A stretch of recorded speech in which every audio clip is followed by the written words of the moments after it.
boarding pass ko. Tapos they said, nag-text sa akin yung Iberia na I can have my carry-on checked in for free. So yeah, 2:30 ata yung boarding. So I'm just gonna go to my gate and then explore the airport kasi 12:30 pa lang. Hindi ko nasabi kung anong gagawin ko dito sa airport, pero this is my first ever solo flight and I'm going to Tenerife or Tenerife. And yeah, I just booked it parang 2 months ago. No, 1 month ago pa lang kasi January lang yun. So binook ko siya Iberia. It was only 48 euros round trip, which is super cheap considering that it's expensive to go to Tenerife. Kaya ayun, bino ko na. And it's the long weekend din dito sa Spain, Feb 25, 28. So I'm gonna be there for 3 days lang.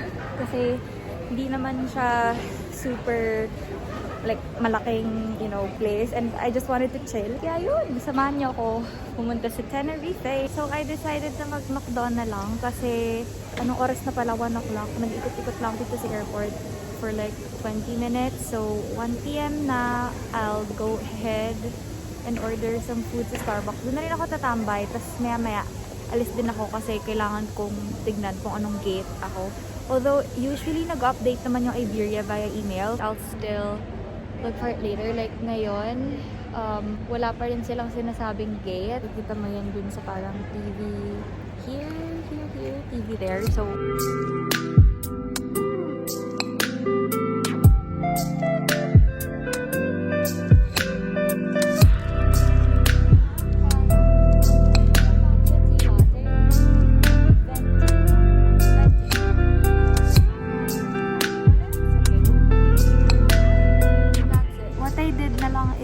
ng McDonald's and I got myself 2 burgers. Tapos I went to Starbucks and got myself an iced matcha tea latte. Wala na sila nung lalagyan ng ice, so ito na lang.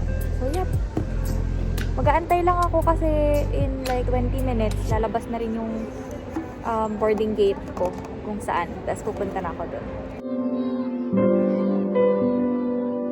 Boarding na ngayon, pero antayin ko munang maubos yung pila kasi hindi naman ako nagmamadali. So, yeah, I'll see you guys in Tenerife.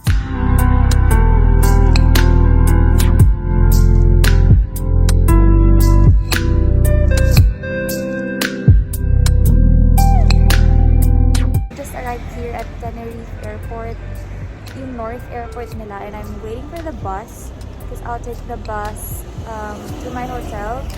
And you can get like an abono for a day. So kung nagamit mo siya ng like 5:20 p.m. it's gonna expire 5:20 p.m.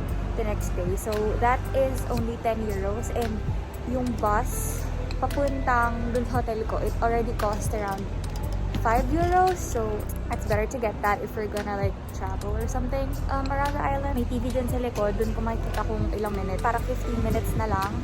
So I'm just waiting for it and I'll see you later sa hotel.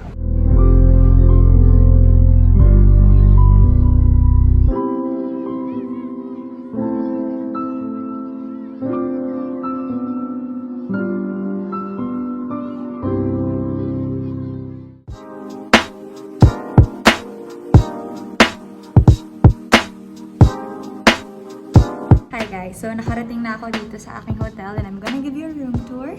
So, dito kami sa door ko. And I'm going to show you what my room looks like. So, ayan. Meron kang door, of course. Keycard for the electricity. And when you come in, may maliit na parang hallway. And then on your left is the CR or the bathroom. May bathtub in fairness. Ayan yung bathtub. And, hi! May blower din or like hair dryer. And then, may separate door. Then you have the room. You have a very spacious storage and ang laki-laki ng mirror. Feel ko sliding. Okay. Yan. You have a huge closet. Mirror. Lamp. Lamp lang yung ilaw dito. Walang like ceiling lights. And my favorite part is, hi again, another mirror is this one. You have your own balcony. Which I guess, ay, hindi ko mabuksan. So, pwede ko po dito And then look at this view. Like, itong video na to, or camera na to, hindi niya ma-justify kung gaano kaganda yung view from this balcony. You can see the Tade or Tid or whatever volcano. Yan. Yan yung parang isa sa mga pinupuntahan dito sa Tenerife. And it's so pretty. Yun yung room tour. And siguro mag-freshen up ako saglit. Tapos lalabas din ako. Because we're in Tenerife. And this room is only... I think I paid parang 70 euros or less than that pa nga for 2 nights. And it has breakfast na kasama. So, bibigyan ka nila lang parang tag. Suot-suot ko siya ngayon. Ayan. Para malaman ng staff na kasama nga sa breakfast. Kasama yung breakfast sa binayaran. So, I'm gonna go ahead and freshen up. And then, let's explore and look for a restaurant. Kasi nagugutom na rin ako. Bye! So, nakapag-freshen up na ako. And this is what I'm wearing. This is Stradivarius and ito rin Stradi. And I'm just wearing my boots. And let's go! I'm currently walking. I'm gonna go to one of the beaches here, or like coast. It's called Playa Jardín and it's around 10-minute walk. So malapit lang. Daan muna ako sa supermarket. To check ko lang kung anong oras sila magsasara. It's not really cold now. Ganyan lang suot ko. Dress and a boots. So today is Saturday. No, today's Friday. It's gonna close ng 10 p.m. So I think I have enough time. That's the supermarket behind me. So I'm just gonna go to the beach first and look for restaurants there.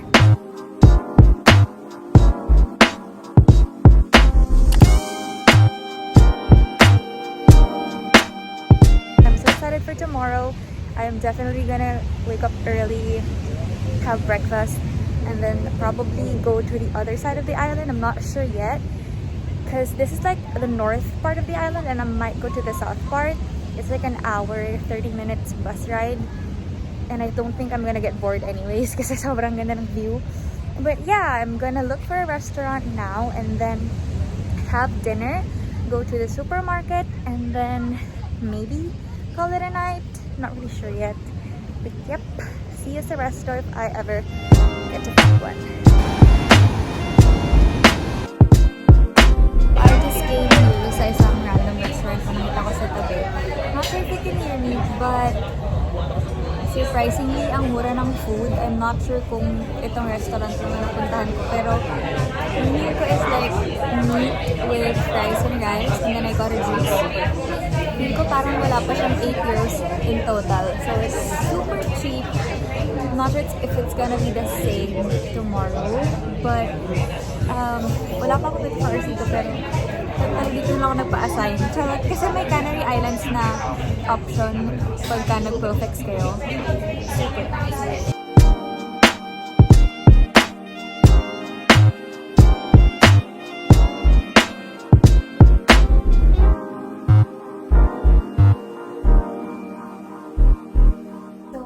Here sa hotel, nakaligo na ako, nag-grocery ako kanina. Bukas, I plan to wake up a little bit early and then I'll go to Santa Cruz and Playa de las Teresitas. Guys, good morning. So I just woke up. It's currently 7:15. So I'm gonna go outside and sa balcony. Ito ang view. Medyo cloudy. Actually, not medyo. Cloudy talaga. So, I'm on my way to the breakfast area. Tignan ko lang kung anong meron.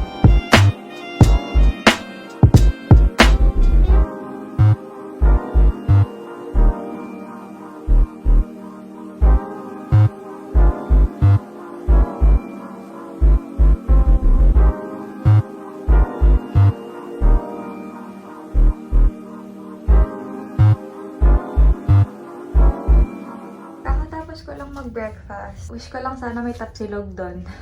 Pero yan, paakit ako ngayon sa pool.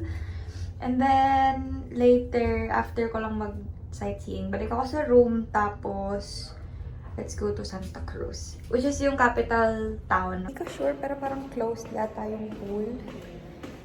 But, yeah, I'll be taking the stairs na lang. Since yung pool sa 8th floor, ako 5th floor.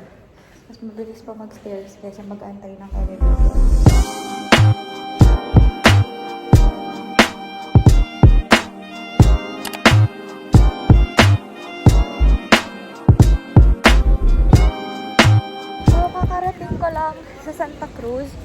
I took the bus and then it's like an hour 10 minutes bus ride. So ngayon, mag-iikot-ikot lang ako dito sa Santa Cruz and then I'll go to Playa de las Teresitas or kung saan man.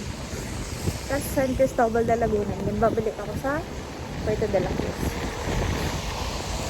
So basically itong Santa Cruz is the capital. Kaya medyo mas modernized tong area na to. Nakita kayo parang something dyan. Para silang nag-protest yata. But yeah, naka-ano lang ako ngayon. Shorts, naka-slippers. Kasi nga, pupunta ako sa beach mamaya. So, normal naman, hindi siya super init. Hindi siya super lamig. Mahangin. But, kaya naman siya. Parang feel ko 18 degrees Celsius yata ngayon. So yeah, let's see kung ano makikita natin dun sa pupuntahan kong merkado.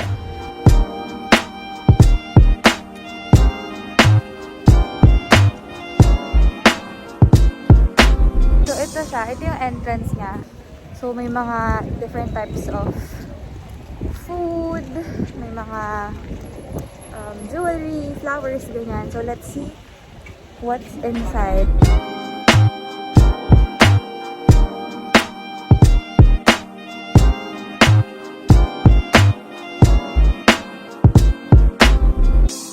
I just arrived at Playa de las Teresitas and super nice, and look at my background.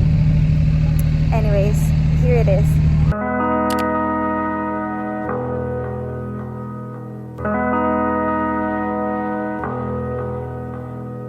It's a little bit mainit, pero nag-rent ako ng ganyan. Nag-rent ako and then dito na rin ako magla-lunch.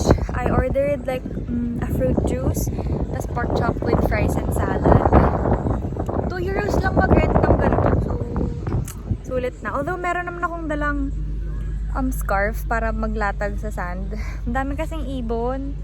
Eh, takot tayo sa ibon. So, yan, I'm just waiting for my food.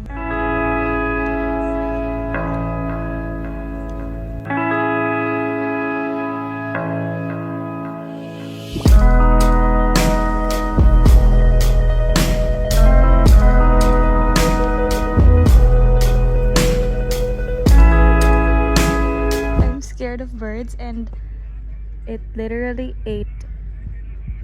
Well, I'm finished, but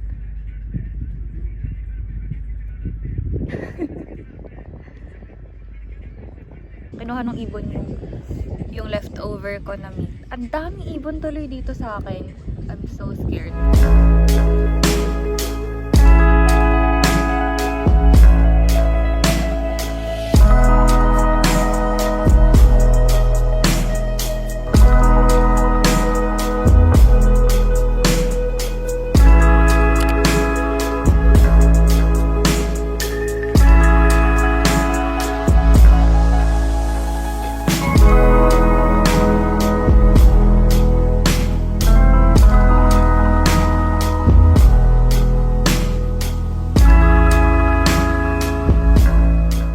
Kakabalik ko lang ng hotel, naligo lang ako, yung shirt ko yun pa din kasi may parang pang jacket naman ako kanina.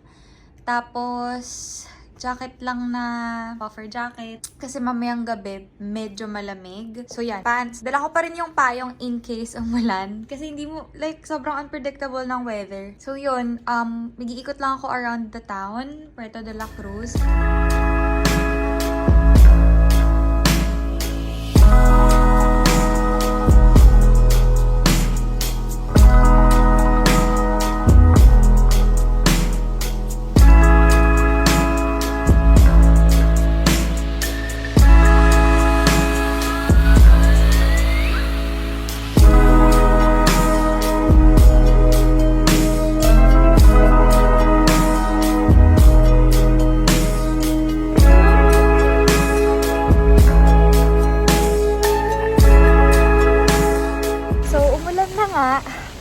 And sakto din, papunta ako dun sa restaurant na gusto na ako nag-reserve. Malapit lang siya sa hotel, parang 5-minute walk. Tapos, nagpalit ako ng battery nung Instax ko kasi ayaw niya na mag-picture. Pero naabutan ko pa naman yung sunset. Yun lang, share ko lang. Hanapin natin yung resto.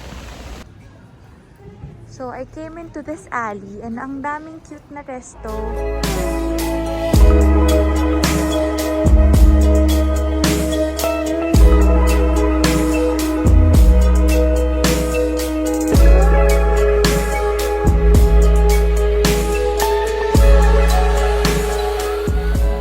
Nakabalik na ako dito sa hotel. Nakapag-wash up na rin ako. Sobrang tagal ko dun sa resto. Siguro mga 2 hours. Tapos super mura lang din kasi ng food. So nag-ano ako, parang menoodle dia nila. Antok na ako. Hindi ko alam kung ba't lagi na lang akong inaantok kahit saan ako magpunta.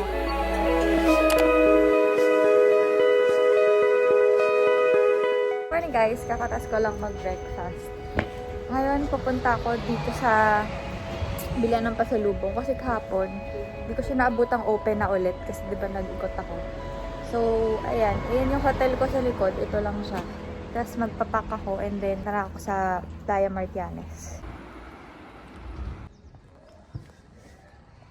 So nice to just walk around the neighborhood. Saka wala masyadong tao. Or dahil maaga pa kasi. Naisip ko magpunta na lang dun sa overview nung Parque Tauro kasi mas malapit siya for some reason. Akala ko kagabi mas malayo yun. Ang dami hagdan. Oh.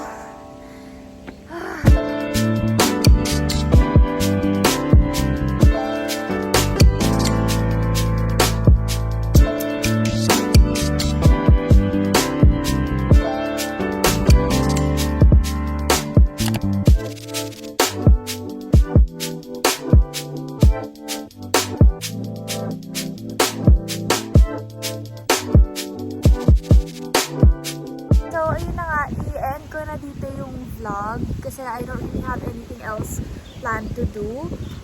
So, overall, I really suggest that you go there. I know lagi ko sinasabi sa mga pupuntahan, pero this is such a nice town, city, island.